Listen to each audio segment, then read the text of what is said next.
Bueno, y por fin vamos al tema 8, tema del ensayo clínico, tema importantísimo donde los haya. Vaya por delante que un ensayo clínico es un diseño experimental, si seguimos el esquema que vimos antes de los estudios epidemiológicos, y es el tema experimental el diseño experimental más importante que hay, sin duda alguna. Un estudio experimental o un ensayo clínico es un estudio randomizado, aleatorizado y controlado, es decir, que esas serían las dos características más importantes. Aleatorizado quiere decir asignación aleatoria del factor de estudio a uno u otro grupo, y controlado quiere decir que el investigador también tiene grupo control con el que comparar, ¿vale? Y también determinado por el investigador. El ejemplo de un ensayo clínico sería: a un grupo de sujetos les das A, a otros les das B. Por ejemplo, imagínate, grupo de sujetos con VIH les das la triple A, a otros con VIH les das la triple B, y vas a ver 6 meses después la carga viral con un fármaco y con otro para ver si hay diferencias. Eso sería el ejemplo típico del ensayo clínico. Bueno, pues un ensayo clínico es un estudio que se desarrolla a lo largo de fases o etapas. El esquema, la tabla que tienes en la diapositiva, está en el manual, y es una tabla que, bueno, por más que la pongamos, nunca resulta obsoleta porque preguntan siempre alguna cosita de esto en el MIR. Y es que un ensayo clínico se desarrolla a lo largo de 4 fases o etapas,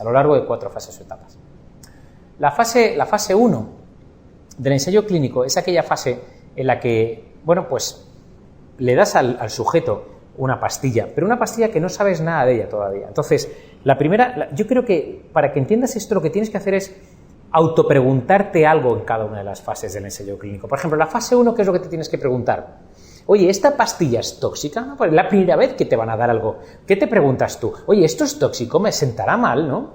Entonces, la fase 1, la respuesta, te tiene que dar la respuesta, oye, ¿esto es tóxico? ¿De acuerdo? Por tanto, la fase 1, como pone ahí, el objetivo fundamental es hablar de tolerancia, seguridad y no tanto de la eficacia. Ahora solo te interesa si el fármaco es tóxico o no. Por tanto, es la primera vez, te estoy diciendo, que se le da al humano, ¿no? O de las primeras veces que un fármaco se da a un humano, nos ponemos en marcha con una nueva pastilla. Y por tanto, si no sé si es tóxica o no, habitualmente se va a hacer en poca gente, porque no sé cómo se va a comportar. ¿Y cómo va a ser esta gente? Pues esta gente va a ser habitualmente, no necesariamente, van a ser sanos. ¿Por qué? Si yo doy una molécula nueva que puede ser hepatotóxica, tiene sentido que se lo dé a gente sana, porque si se lo doy a gente, por ejemplo, con cirrosis, ¿cómo voy a saber lo hepatotóxico que es el fármaco si ya basalmente estaban estos señores enfermos? ¿Vale? Por tanto, fase 1 se resume con sanos, poca muestra, evaluamos dosis tóxicas, seguridad, no evaluamos tanto eficacia. La fase 1, a diferencia del ensayo clínico que tenemos en la cabeza, suele ser una fase que se hace sin grupo control y, por tanto, sin asignación aleatoria.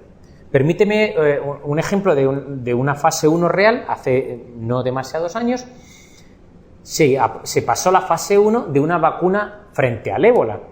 Esto no quiere decir que ya tengamos una vacuna eficaz para el ébola, porque no mide la eficacia.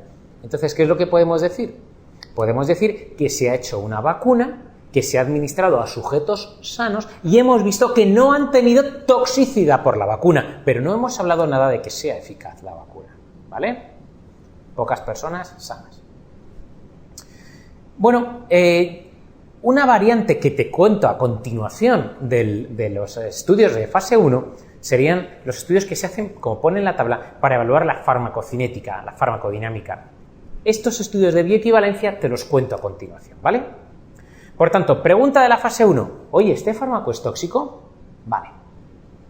Pregunta de la fase 2. Oye, ¿este fármaco es eficaz? ¿Vale para algo? Entonces, la fase 2, si quieres saber si es eficaz, se la estás dando a enfermos. Tienen que tener la enfermedad para saber si les va bien. Y se la vas a dar a poca gente. Más que en una fase 1, pero también a poca gente. ¿De acuerdo? A poca gente.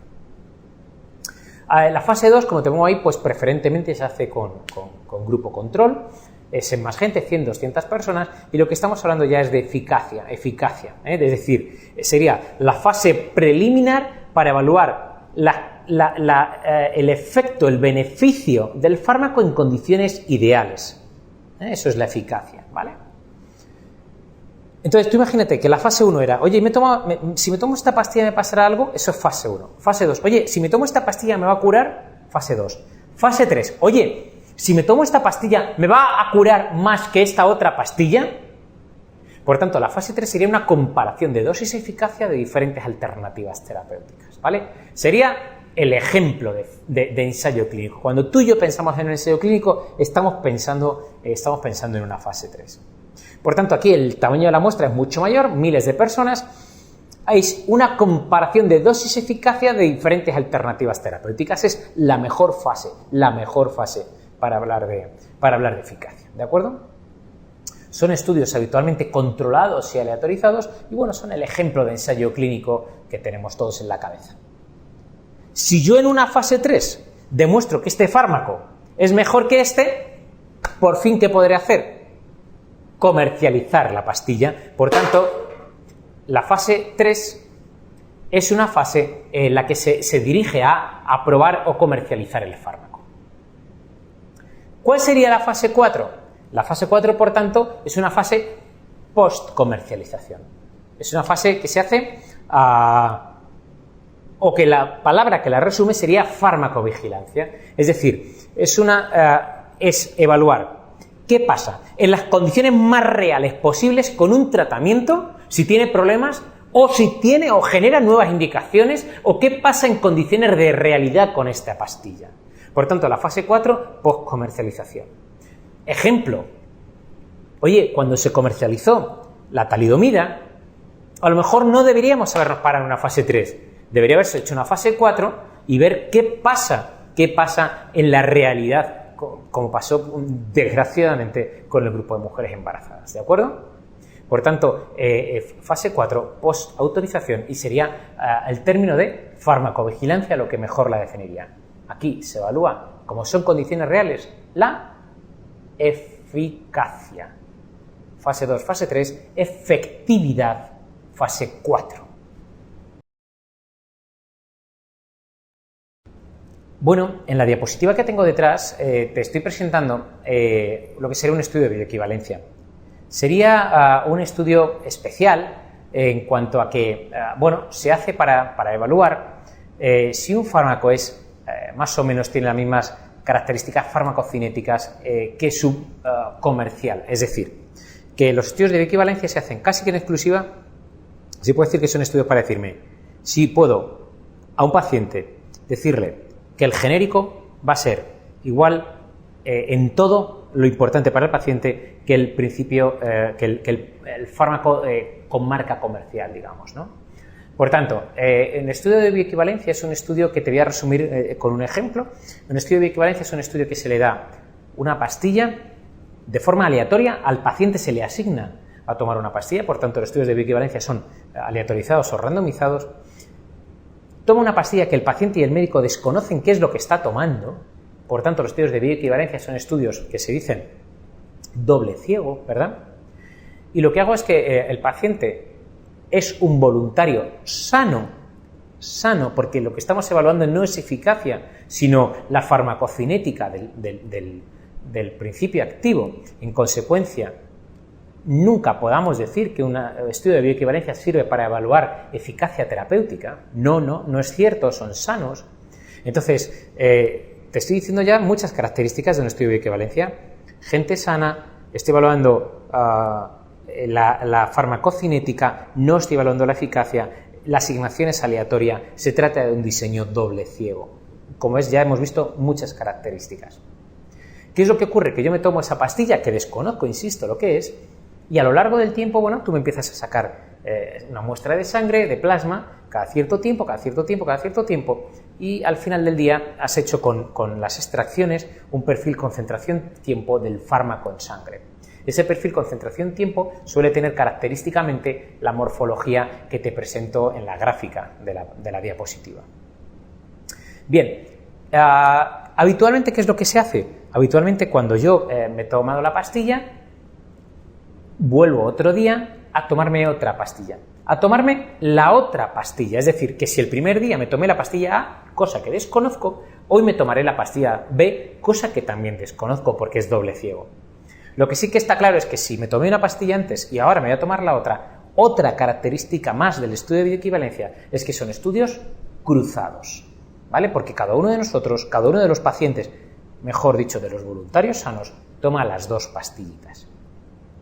Si después de tomar la segunda pastilla también empiezan a sacar unas muestras de sangre, una muestra de sangre, una muestra de sangre a lo largo del tiempo, podrán hacer un perfil farmacocinético más o menos similar de concentración-tiempo. De forma que, como puedes ver en la diapositiva, te he puesto una gráfica que pone efecto referencia, por ejemplo, la pastilla A, y ver lo que pasa con el efecto test, que sería la pastilla B. ¿Cuándo yo diré más o menos que dos fármacos son absolutamente bioequivalentes? Pues yo diré que son bioequivalentes si yo fuera capaz de poner una sobre otra los dos perfiles concentración-tiempo que tienes en la diapositiva y no vieras diferencias entre ambos. Entonces, está claro, eso sería un estudio claramente bioequivalente porque las dos concentraciones-tiempo serían absolutamente iguales. ¿Qué ocurre? Y tienes que sabértelo esto sí o sí, que la identidad, la igualdad va a ser imposible. Por tanto, se dice que dos fármacos son bioequivalentes si el perfil concentración-tiempo es exactamente igual, pero también si es un poquito por aquí, o también si es un poquito por aquí. Es decir, se da cierto margen arriba-abajo para hablar de bioequivalencia en los perfiles farmacocinéticos de las dos pastillas que yo me he tomado. De forma absolutamente arbitraria, pero consensuada, se dice que hablamos de bioequivalencia cuando se da un margen de 0,2 arriba-abajo con respecto a la unidad que supone la igualdad de las curvas, ¿de acuerdo? Mira, hay dos parámetros príncipes que tienes que saberte en un estudio de bioequivalencia, que son el Cmax, que es el punto de máxima concentración que puedes ver en la gráfica, y el área bajo la curva, que es todo el área que hay debajo de la gráfica de farmacocinética. Yo diré bioequivalente cuando el Cmax del fármaco 1 dividido del Cmax del fármaco 2 es igual a 1. ¿Por qué significa la identidad? ¿Ok? Bueno, pues decimos que también es bioequivalente cuando es 0,2 por arriba, 0,2 por abajo, de forma que se habla de bioequivalencia cuando la diferencia, mejor dicho, cuando el cociente de Cmax de un fármaco y el otro, o de área bajo la curva de un fármaco y de otro, está en un rango predeterminado y establecido entre el 80 y el 125%. ¿Vale? De forma que si a mí me dicen que la diferencia observada en la bioequivalencia, en la biodisponibilidad de dos fármacos es un 110%, aunque no es 100% que sería la identidad, diré que es bioequivalente porque ese 110 está entre 80 y 125. ¿De acuerdo?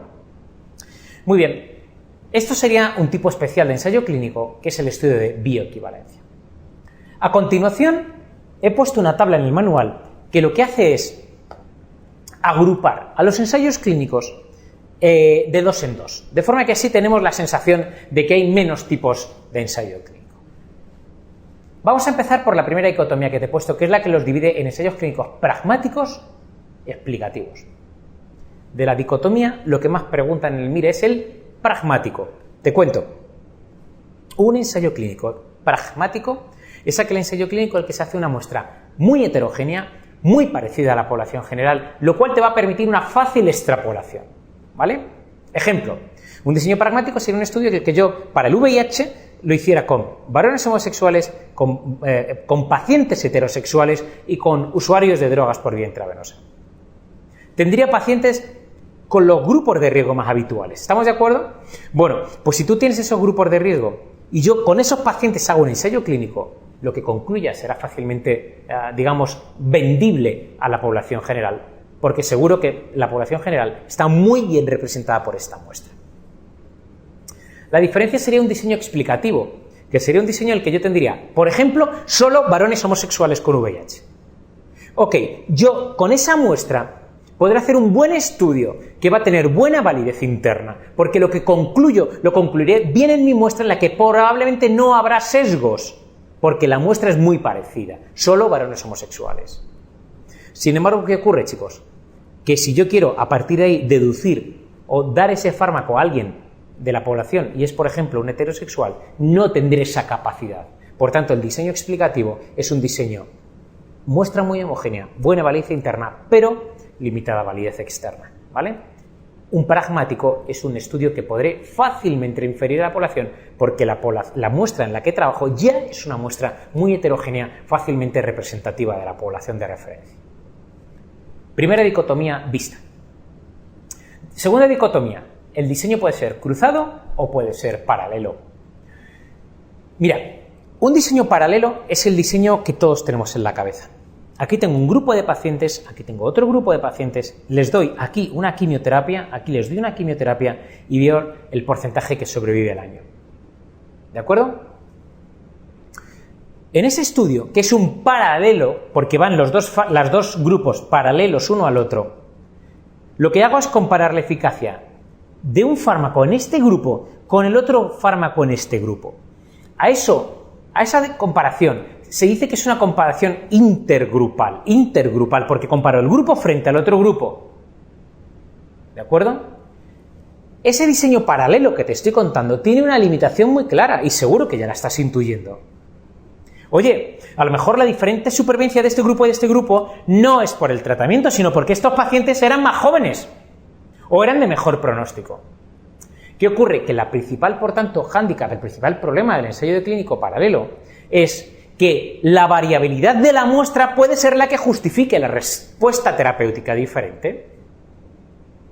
Hagamos un cruzado. ¿Qué es lo que hace el cruzado? Ya no hay dos grupos, hay un único grupo en el que algunos toman A, otros toman B. Ese único grupo va a lo largo del tiempo y un tiempo después.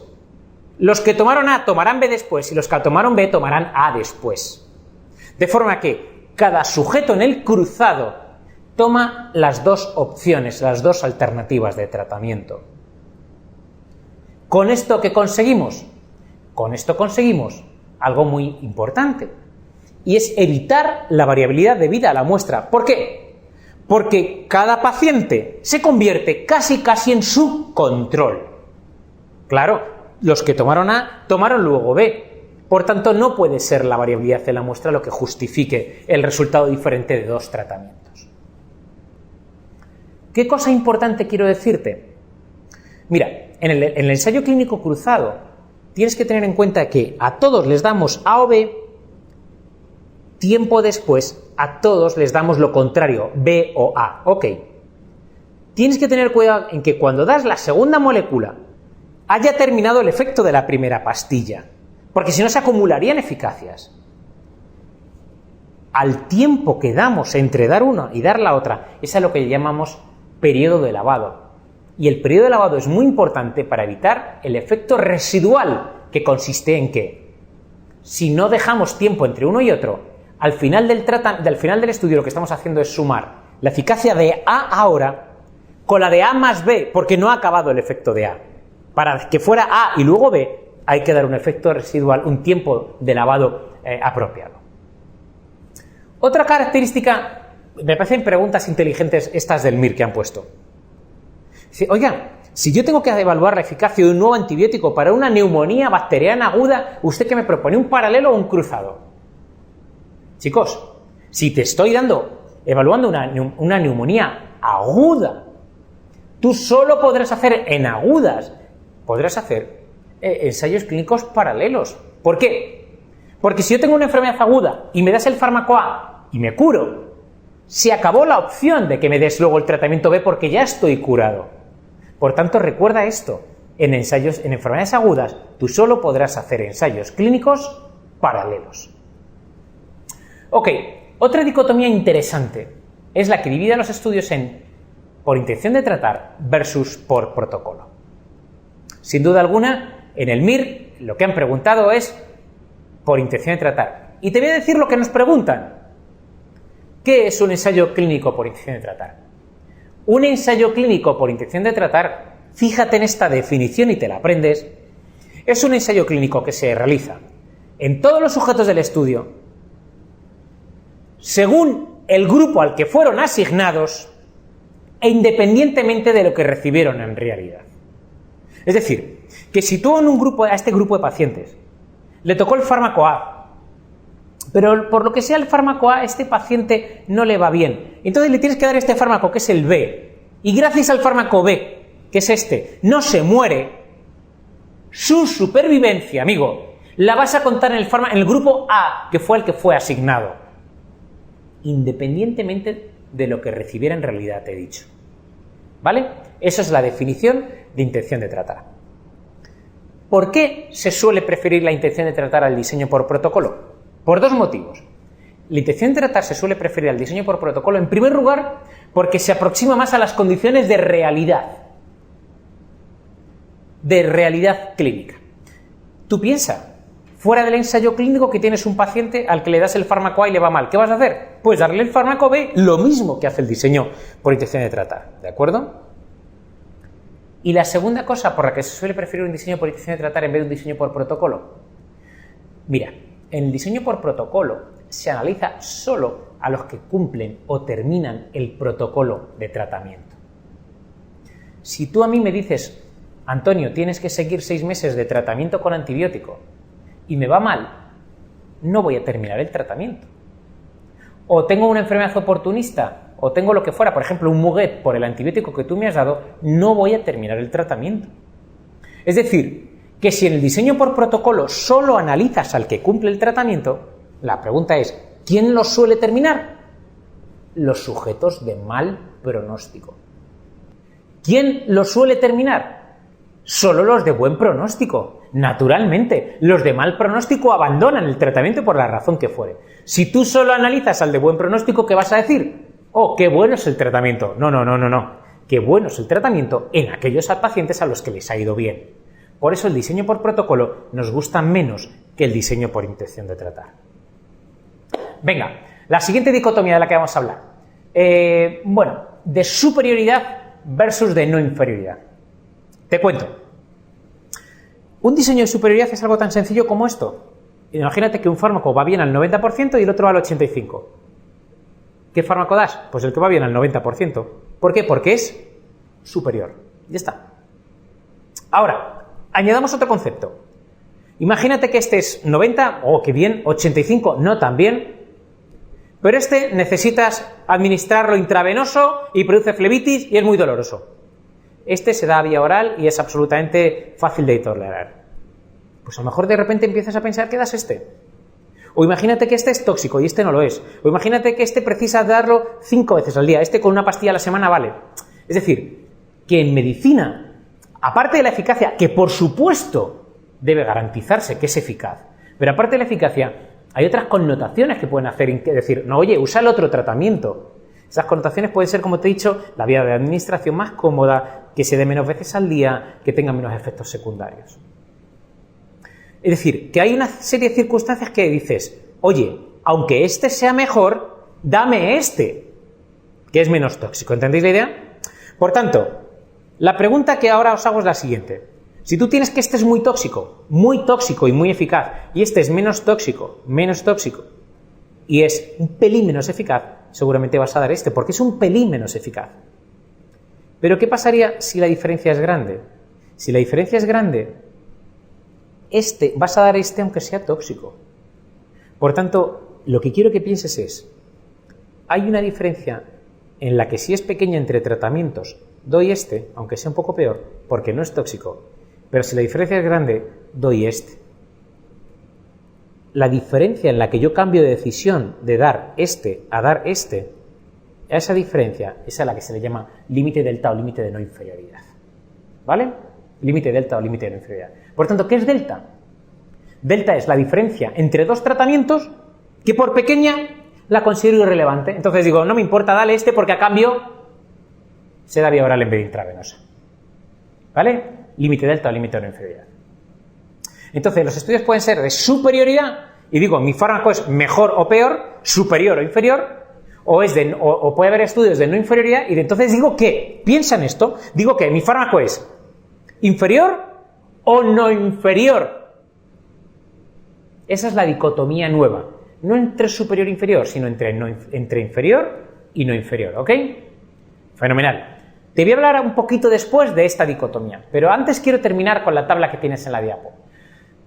Bueno, realmente he forzado algunas dicotomías porque son más bien definiciones. ¿Qué es un diseño secuencial? Es un diseño en el que se va sumando gente, se va sumando gente, se va sumando gente, hasta que haces un tamaño apropiado para hacer, por ejemplo, alcanzar significación estadística. Por tanto, la pregunta del MIR fue, ¿cómo se llama el ensayo clínico en el que a priori no se conoce el tamaño muestral? Secuencial. Y la otra dicotomía es enmascarado abierto, enmascarado abierto. Un diseño enmascarado es aquel que se hace con técnicas de ciego enmascaramiento. Un diseño abierto es aquel diseño en el que no hay técnicas de ciego, por tanto son estudios no enmascarados, ¿de acuerdo? Bueno, pues ya te he contado un poquito, con esta tabla te he resumido los diseños habituales de ensayo clínico. Recuerda, el pragmático, intención de tratar y el de no inferioridad, como muy importantes para el MIR, ¿de acuerdo?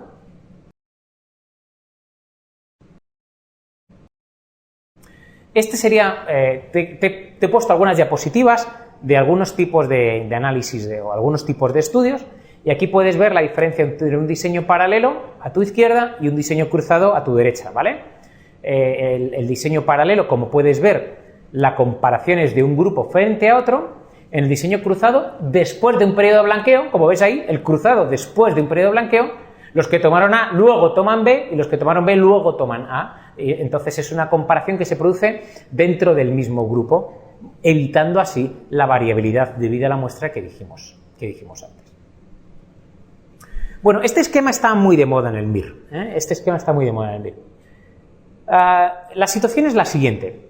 A ti te van a dar un esquema en el que te pone un valor nulo, en este caso es el 0, ya que habla de diferencia resta de tratamiento, por tanto el valor nulo es el 0, y habla del delta, del desenlace desfavorable, que como son muertes, pues queda a la derecha. ¿Por qué? Porque es desfavorable morirse más de 0, más muertos, ¿no? Por tanto, delta queda a la derecha. Entonces tenemos un 0, que sería el valor nulo, y el delta, el discontinuo, que queda a la derecha. Por tanto, ¿qué dicotomías podría yo hacer en este esquema? De 0 para abajo, diría superior. De 0 para arriba, podría hablar a lo mejor de inferioridad. Pero ¿qué diré para hablar ahora que la dicotomía es en torno al valor delta, del delta desfavorable? Pues del delta desfavorable podré decir que todo lo que quede a la izquierda del delta desfavorable, diré que es no inferior. ¿Te acuerdas que la dicotomía cambiaba? En el 0 la dicotomía es inferior-superior. En el delta desfavorable la dicotomía es inferior-no inferior. Entonces vamos a ver qué es lo que pasa en la situación A. Tú imagínate en el MIR, te ponen esta diapositiva y te dicen, sin ponerte lo que es cada una de las letras, y te dicen, ¿qué diría usted de la situación C? Pues tendrías que decir es no inferior. ¿Por qué? Vamos a analizarlo. Mira, te he dicho antes que yo hablaré de superior si no toca el nulo. Por tanto, superior, hay el único intervalo que no toca el 0, es el evento A. Superior, ¿lo ves? ¿Cuándo diré que es no inferior? Te dije que diré que es no inferior si los intervalos no tocan el delta desfavorable. Si miras la diapositiva, no toca el delta desfavorable ni el B, ni el C, ni el D. Por tanto, B, C y D, como pone ahí, son no inferiores porque no toca su intervalo el delta desfavorable. ¿Qué pasa con el E? El E toca el evento E, toca el valor delta. El delta está incluido dentro del intervalo del evento E. Por tanto, no puedo concluir que sea no inferior. No inferior. Y luego, claro, la situación más desfavorable de todas las posibles. Que el intervalo no toque el delta malo, pero no lo toca porque está en el lado oscuro. Está en el lado malo. Por tanto, claramente, situación F, ¿qué puedo decir de mi fármaco? Que mi fármaco es inferior porque todo él está en el lado de la inferioridad. Dicotomía de la no inferioridad. De delta para acá, inferior. De delta para acá, no inferior. ¿De acuerdo? Más de lo mismo, te lo pongo en esta diapositiva. Más de lo mismo, te lo pongo en esta diapositiva. Hay un 0, hay un delta desfavorable, Y entonces, lo que hago es que la situación prime será no inferior todo lo que no toca el delta desfavorable. Por tanto, el primer intervalo no lo toca, no inferior demostrada. El segundo intervalo no lo toca, no inferior demostrada. El tercer intervalo sí incluye delta, como pasaba en la diapo anterior, por tanto, lo siento mucho, no puedo demostrar la no inferioridad. Oye, ¿y qué pasa con el último intervalo, el de abajo del todo? No toca delta, pero tampoco el cero. Por tanto, puedo decir que es no inferior y, ojo, podré decir que es superior solo en determinadas circunstancias en las que se haya hecho un diseño apropiado para poder hablar también de superioridad. ¿De acuerdo?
Bueno, mira, esta pregunta es una pregunta del MIR, que cayó con gráfica hace unos años. Y yo quiero que primero veamos la gráfica. Mira esta gráfica. Dice, se hace un estudio para evaluar la diferencia entre placebo y anticoagulante puente en pacientes que tuvieron una cirugía de cadera y entonces a los que se había que suspender la anticoagulación oral. Entonces a uno se lo suspendió y no se puso nada, placebo, a otro se le suspendió y se le dio un anticoagulante puente, que es la columna de la derecha. Bueno, ves que hay un asterisco en todas el p-valor, que es la columna de la derecha, ves que hay un asterisco en todas ellas. y el asterisco abajo pone valor de la P para la superioridad. Pero sin embargo solo hay un valor que no hay un asterisco, sino que hay un signo diferente, que es la P para no inferioridad que tienes ahí, que es el 001 de arriba, ¿no? 001 de arriba. ¿Qué quiere decir? Tromboembolismo arterial. 0,4% en el grupo placebo, 0,3% en el tratamiento anticoagulante, puente, P no significativa de 0,73 cuando se hizo con intención de superioridad, 0,01 sí significativa cuando se ha hecho con la intención de no inferioridad. ¿Esto qué quiere decir? Esto quiere decir que no puedo concluir que haya diferencias significativas en cuanto al porcentaje de tromboembolismo arterial, pero sí puedo concluir significación estadística para la no inferioridad. Por eso, si volvemos a la pregunta de antes, al final del todo en el texto vemos que pone incorrecta. Señala la incorrecta fue la 1. Se observó una frecuencia significativamente menor de tromboembolismo arterial en el grupo que recibió anticoagulante puente. Eso es mentira. Para que fuera la 1 correcta, tendría que haber sido significativa la P de superioridad. Como la que fue significativa fue la P de no inferioridad, la correcta es la 4. Correcta es la 4 que dice: se pudo concluir que el tratamiento con placebo no es inferior. Claro, ¿por qué pude concluir que es no inferior? Porque fue significativa la P de no inferioridad.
Mira esta pregunta.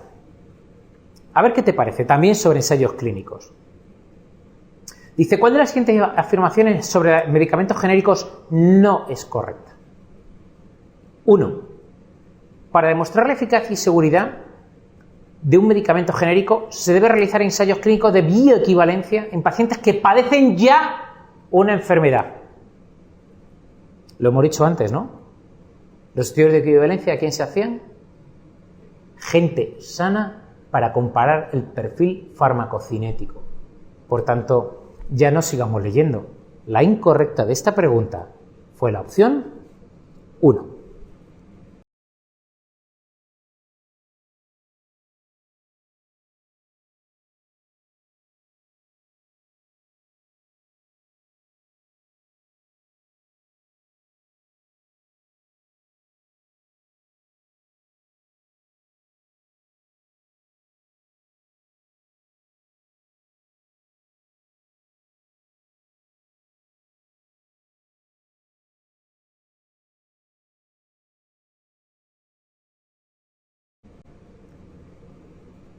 Esta pregunta ha sido también muy reciente, del año del MIR del año 2017.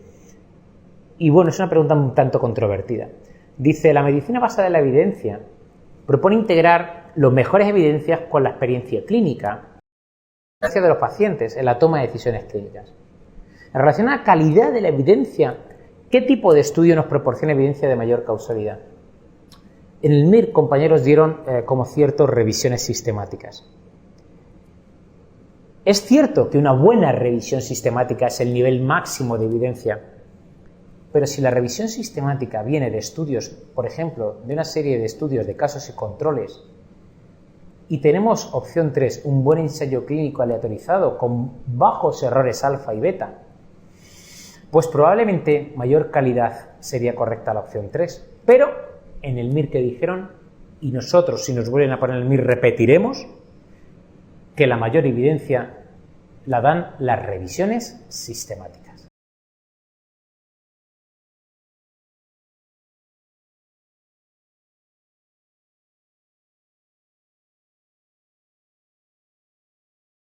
¿De acuerdo? Ahí está. Te dejo a ti que lo pienses. De las siguientes características, ¿cuál es la que mejor define un ensayo clínico? Piénsalo. Está claro, ¿no? Hay varias que lo definen, pero la mejor, experimental, la asignación aleatoria. A ver qué te parece esta.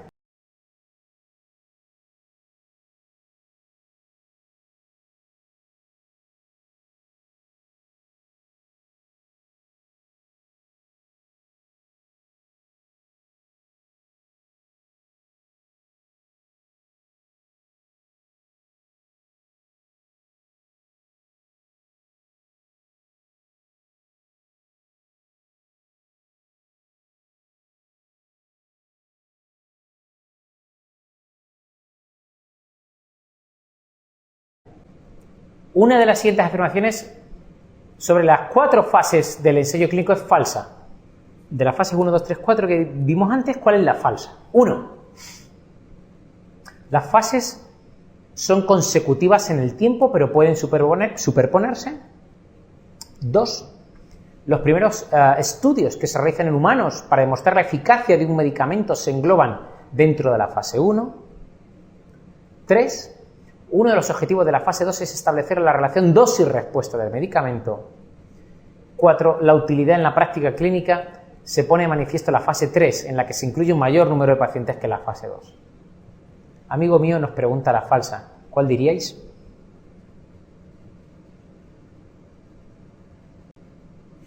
La incorrecta es la opción 2. ¿Por qué? ¿Cuál era la pregunta que te dije que te tenías que hacer en una fase 1, como pone la opción 2? La pregunta de la fase 1 es, oye, ¿este fármaco es tóxico? Que te dije que en la fase 1 se evaluaba toxicidad, pero no se evaluaba, o no principalmente se evalúa la eficacia. Por tanto, la fase 1 es incorrecta. fase 1 no se mide la eficacia, sino que se mide la toxicidad. La eficacia, como dijimos antes, era más propia de la fase 2 y sobre todo 3. ¿Vale? Venga, esta pregunta es tuya. ¿Cuál de los siguientes objetivos no se puede evaluar en los ensayos clínicos fase 1? No se puede evaluar en la fase 1. Está claro que la que no se puede evaluar en un fase 1 es la opción 4.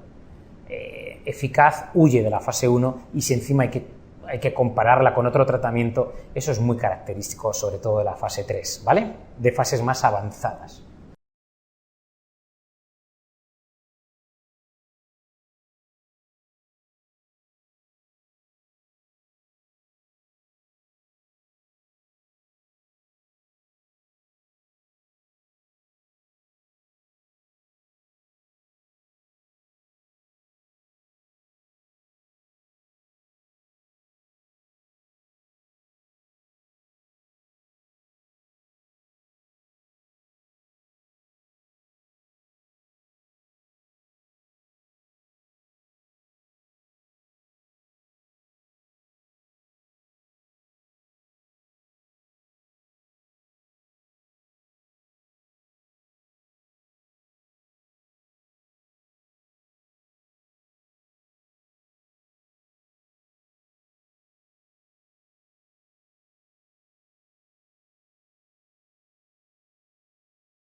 Bueno, vamos a ver esta pregunta del MIR. Dice, yo leo la pregunta, dice, en un ensayo clínico se establece una hipótesis de no inferioridad.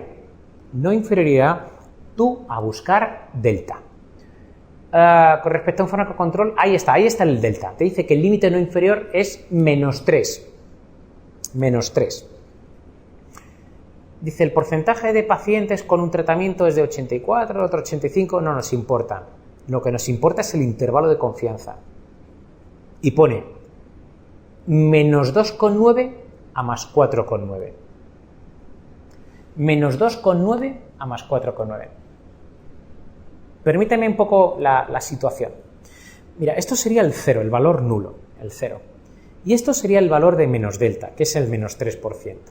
0 menos 3%. Este es mi intervalo de confianza, que va de -2,9 a +4,9. -2,9 más 4,9. ¿Cuál era la dicotomía que yo te dije que había que hablar cuando hablamos de no inferioridad? Si mi intervalo queda por aquí, digo que es inferior, por debajo de delta. Si mi intervalo queda desde aquí hasta el infinito, diré que mi fármaco es no inferior, ¿vale? ¿Y qué está pasando? 0 menos 3 y mi intervalo, -2,9 más 4,9. ¿Dónde queda mi intervalo entero? Por encima de delta. Por tanto, ¿qué puedo decir tranquilamente? Que mi fármaco es no inferior. Por tanto, la respuesta correcta es la opción 4.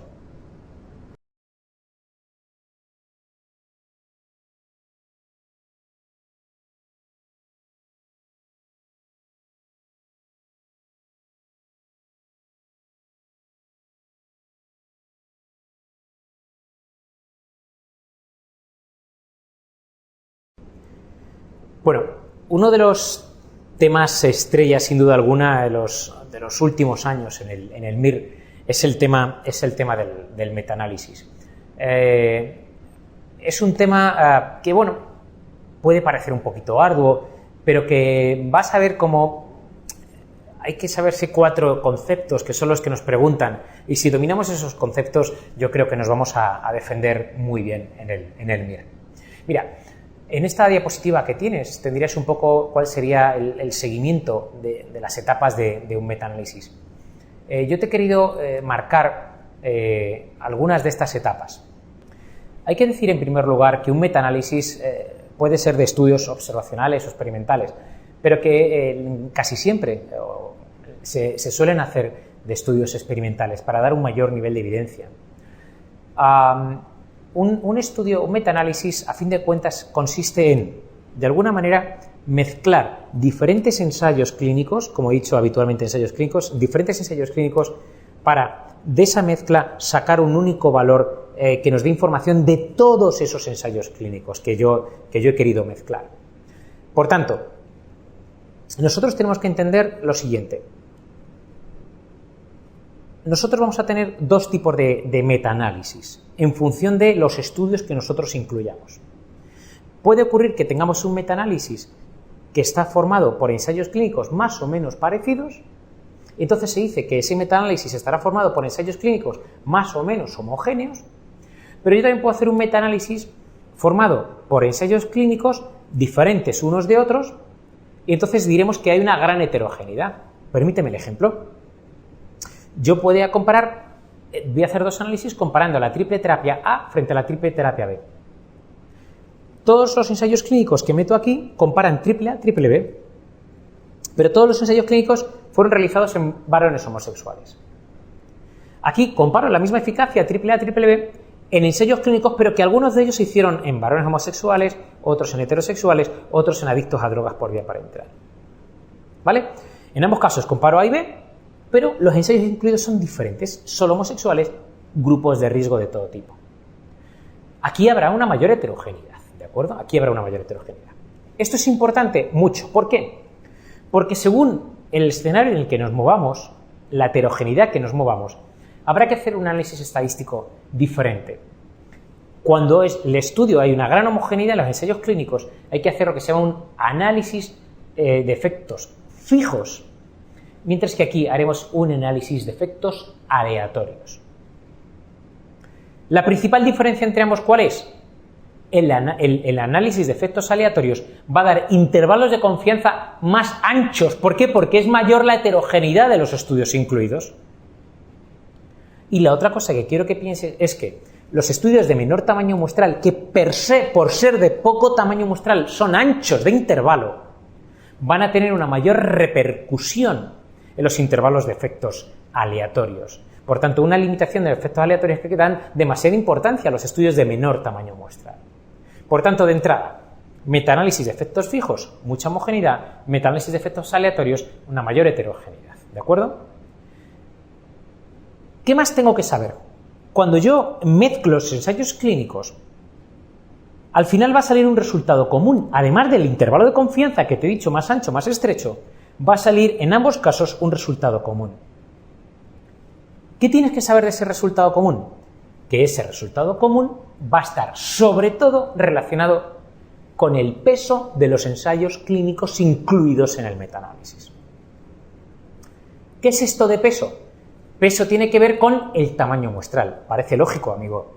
Si yo tengo un ensayo clínico de 10.000 pacientes y otro de 100 pacientes, el resultado del metaanálisis va a parecerse mucho al de los 10.000 pacientes, lógicamente. Por tanto, tienes que tener en cuenta varios conceptos que ya te he tocado: amplitud del intervalo, tipos, efectos aleatorios, efectos fijos, heterogeneidad, y ahora te estoy hablando de el peso del estudio que va a influir en el resultado global del metaanálisis. Bueno, ¿qué te quiero comentar? En la vida no es todo blanco o negro, sino que tú imagínate que tienes una tercera situación en la que quieres ver un metaanálisis hecho en 8 ensayos clínicos de varones homosexuales, 1 de heterosexuales y 1 de adictos a drogas por vía parenteral. Ahí ya no sé si hay homogeneidad o no hay homogeneidad para poder hacer un análisis de efectos fijos o efectos aleatorios. Para eso tengo que analizar la heterogeneidad.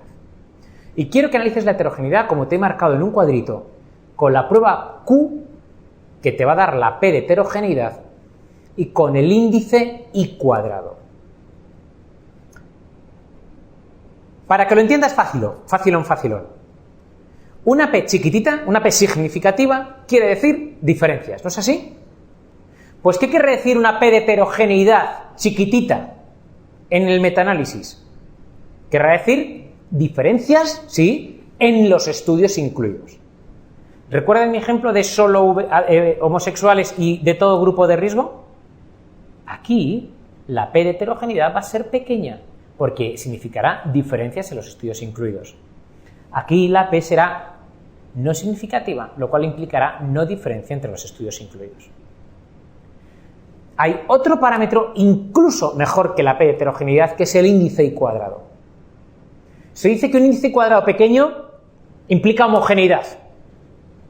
Un índice I cuadrado grande implicaría heterogeneidad. Se suele admitir un 35% o menos para decir homogeneidad. Por tanto, volvemos a mis ejemplos. Aquí teníamos solo VIH, varones homosexuales, aquí teníamos de todo grupo de riesgo. Aquí, como hay de todo grupo de riesgo, la P será de heterogeneidad significativa y la I cuadrado será grande. Entonces recuerda esto, amigo. Una P pequeña equivale a una I cuadrado grande e implica heterogeneidad. Recuérdalo, la P y la I van al revés, pero significan lo mismo, ¿de acuerdo? Cuando veas una P pequeña, la I cuadrado será grande. Cuando veas una P grande, la I cuadrado será pequeña, ¿de acuerdo? Ahora lo vemos con algún ejemplo. Mira,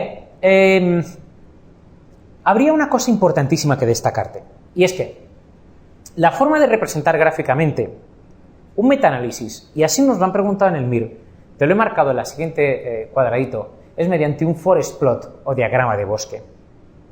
Por tanto, un forest plot o diagrama de bosque es ni más ni menos que la representación gráfica de un metaanálisis. Ahora vamos a ver alguno, ¿vale?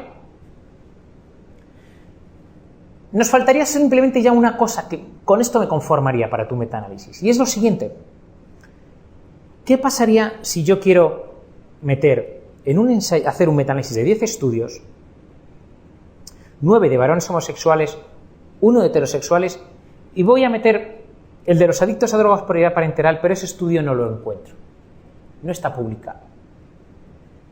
¿Qué pasa si yo hago un ensayo, un metaanálisis, perdóname, solo con lo sí publicado? Evidentemente el resultado va a ser sesgado. Va a ser diferente a si estuviera todo lo no publicado y lo sí publicado. Pero piensa una cosa. ¿Qué es lo que suele no publicarse? Lo no significativo. ¿Y qué suele ser lo no significativo? Lo de menor tamaño muestral. Por tanto, ¿esto qué quiere decir? Que habitualmente los estudios que suelen sesgarse en un metaanálisis son los de menor tamaño muestral, que son los que suelen no publicarse, ¿de acuerdo?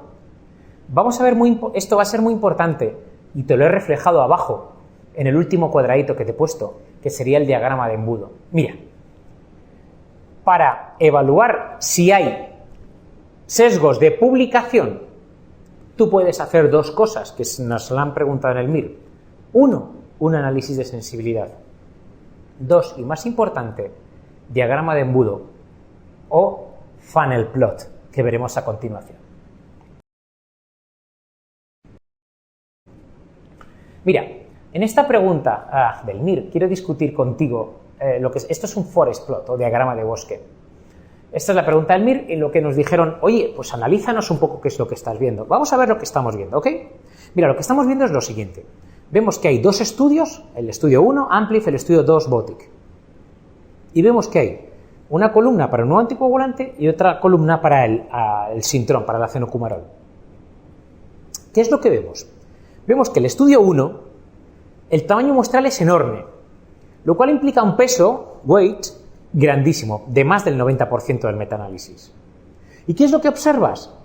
Que el estudio fue significativo porque el intervalo no incluye el valor nulo, que en este caso es el 1, ya que como pone arriba, pone risk ratio, pone riesgo relativo, y el valor nulo, ya lo hemos dicho hoy, el riesgo relativo, el valor nulo es el 1. ¿Cómo se representa gráficamente? Ves, el tamaño del cuadrado es muy grande, lo cual significa mucho tamaño muestral, y el intervalo de ese cuadrado grande no toca el 1, por tanto es significativo y protector, favorece el nuevo tratamiento. ¿Qué pasa con el estudio 2, con el Botic? El estudio 2 tiene un peso mucho menor, no llega al 10% porque la muestra es más pequeña. Salía favorable el Sintrom, porque el RR era 2, lo ves en la pizarra, pero el intervalo fue no significativo ya que incluía el 1. ¿No ves que es muy ancho, que rebasa el eje del 1? Bueno, pues hice un metaanálisis con estos dos estudios. ¿Qué es lo que ha salido? Ha salido un resultado global que viene por este rombo que hay ahí abajo, que está muy influido claramente por el estudio de más peso, por eso se parece mucho al cuadrado de arriba, como hemos dicho antes.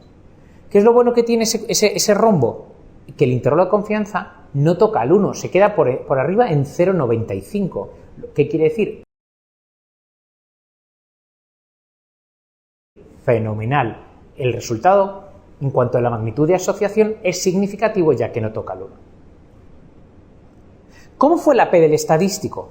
Vamos al renglón de abajo del todo. La P del estadístico fue significativa, sale 0,03, fue significativa. Por tanto, ¿qué quiere decir? P significativa, lo pone ahí, overall effect, fue significativa y el intervalo también lo ha sido.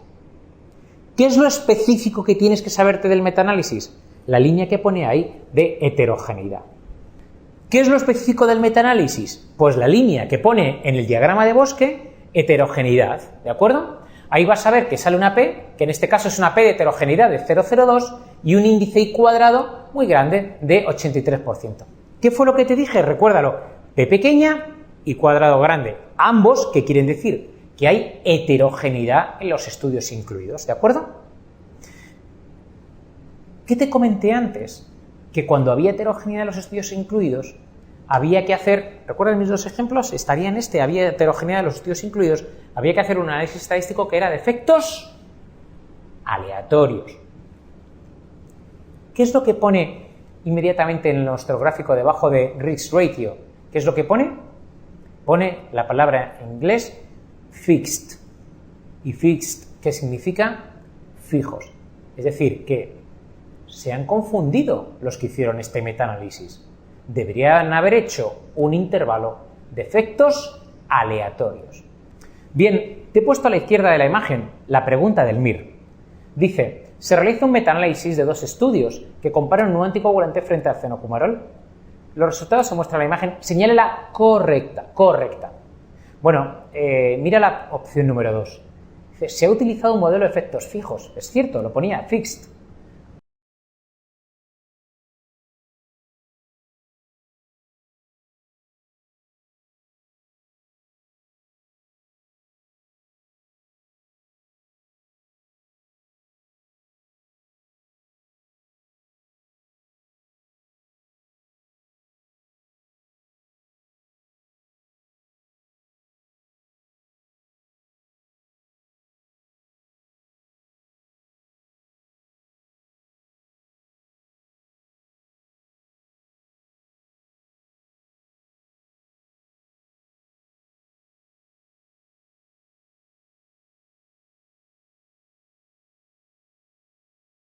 Aunque no es el más apropiado, ya que hay heterogeneidad. En efecto, amigos míos, como hay heterogeneidad, y bien dice la opción 2, debería haberse hecho un efectos aleatorios.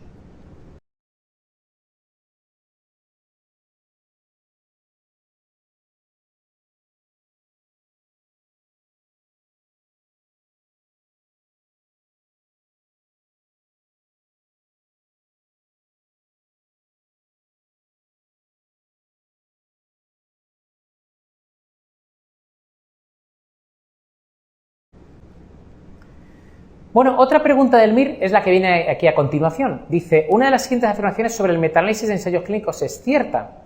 Y aquí te habla del diagrama de embudo o de funnel plot. Vamos a ver la siguiente diapositiva. Mira, este es un diagrama de embudo, para que te hagas una idea más o menos y de forma sencilla. En el eje de abscisas se suele poner el odds ratio o el riesgo relativo. Y en el eje de ordenadas se pone el error estándar del logaritmo del odds ratio o del riesgo relativo. Cuidado, más fácil. En el eje de ordenadas, todo eso del error estándar, ¿con qué está totalmente relacionado? Con el tamaño muestral. De forma que en la base de esa pirámide suele haber los estudios de menor tamaño muestral, los de tamaño muestral medio y los de mayor tamaño muestral en el apex de esa pirámide, de ese embudo. ¿Qué es lo que pasa en el gráfico A? En el gráfico A se ha observado un odds ratio de 0,6, o sea, una medida preventiva de, digamos, el cómputo de todos los ensayos incluidos en el metaanálisis. Al final sale 0,6. ¿Qué es lo que estás observando? Que hay unos puntitos que están en blanco, ¿Qué pasaría si se quitaran esos puntos que están en blanco? Daría lugar al gráfico B. Como ves, la línea discontinua ya no está en el 0,6. La línea discontinua ha virado hacia la izquierda porque ya no tenía el contrapeso de los puntos blancos, entonces se va hacia el 0,5, 0,45, ¿vale la idea?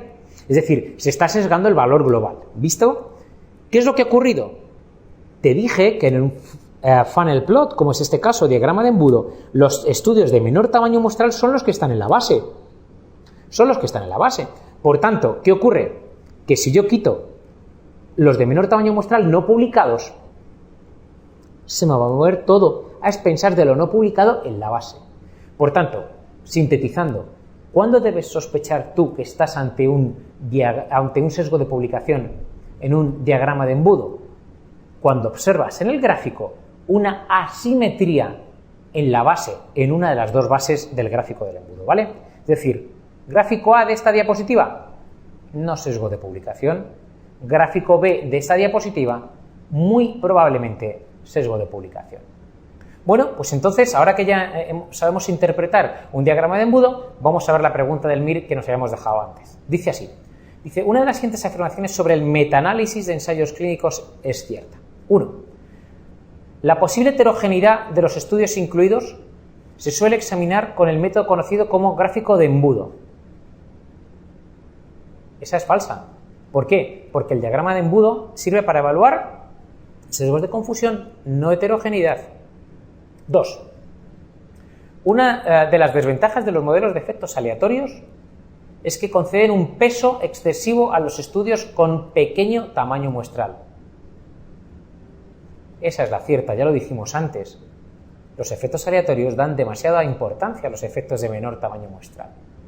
Vamos a la tercera, que por tanto, la tercera, vamos a ver si es cierta. Dice, el metaanálisis consiste en el análisis estadístico del conjunto de resultados obtenidos en un único ensayo clínico. No, nada que ver. 4. El análisis de sensibilidad no sirve para evitar el sesgo de publicación. Ya dijimos que sí, que para evitar el sesgo de publicación, análisis de sensibilidad y diagrama de embudo. Y 5, que también va a ser falsa, lógicamente, no es necesario valorar la calidad. Sí, claro que hay que valorar la calidad de los estudios incluidos.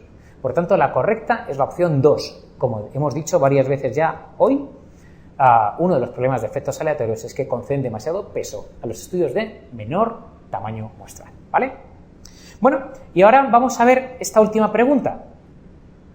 Te pongo la imagen de un diagrama de embudo y tú puedes ver en este diagrama de embudo que hay una asimetría en la base porque en un lado hay estudios abajo y en otro no hay estudios. ¿Lo ves? A la izquierda no hay estudios. Te señala la imagen. ¿A qué corresponde la imagen? Perdón. Y dice la número 1. Es un gráfico para evaluar un sesgo de publicación. Ya está, se acabó. ¿No te das cuenta que arriba pone funnel plot o diagrama de embudo? ¿Para qué vale, hemos dicho, el diagrama de embudo? Para evaluar el sesgo de publicación.